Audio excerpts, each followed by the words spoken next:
Mga idol, try natin i-showcase to si Skull na naka Brawler 3 plus Requiem 2.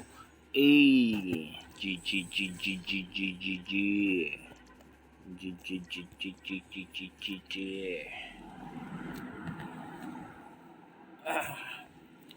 Tignan natin kung malakas yung Skull natin.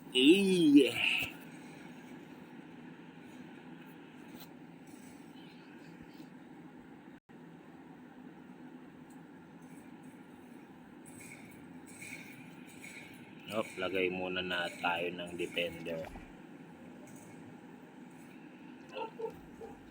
Lagay muna natin si Golden Boy. Tapos Pera.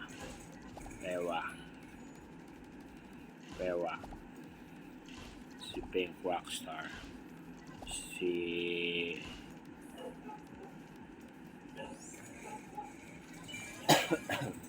GG, pa-level natin, pa-level. Max na si Bloomer. Next Bloomer.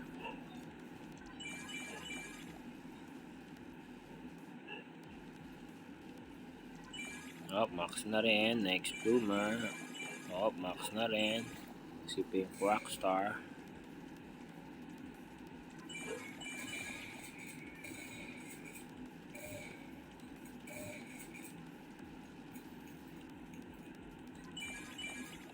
Max na rin. Stage Diva.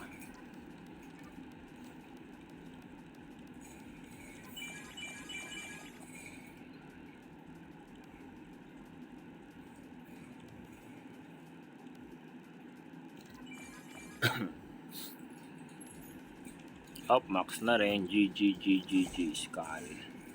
Ayan to. Setting natin.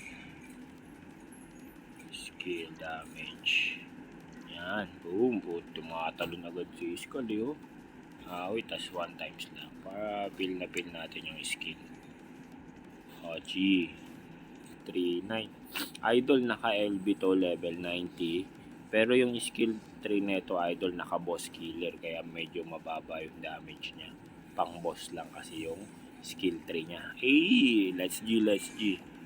8k. Level 2. Next skill niya. It's Moonlight Slasher. Patingin ko na Moonlight Slasher. Moonlight Slasher yun idol. Lunar Age. Patingin ng Lunar Age. Wala pa kaangas. Ichigo, Lunar Age. Boom. Hatiin. Napakaangas ng Lunar Age. Hell Slash naman. Boom. Isa pa. Boom. Isang hati, idol. Next, Void Convergence. Patingin. What? Ano yun? Kamay? Kamay. Pangit. Next, Twilight Termination. Patingin ng Twilight Termination. Boom! Puta, hami wave yun Twilight Termination. Boom! Next. Special Attack. Malaki lang yung range niya din. 92 po yung range niya.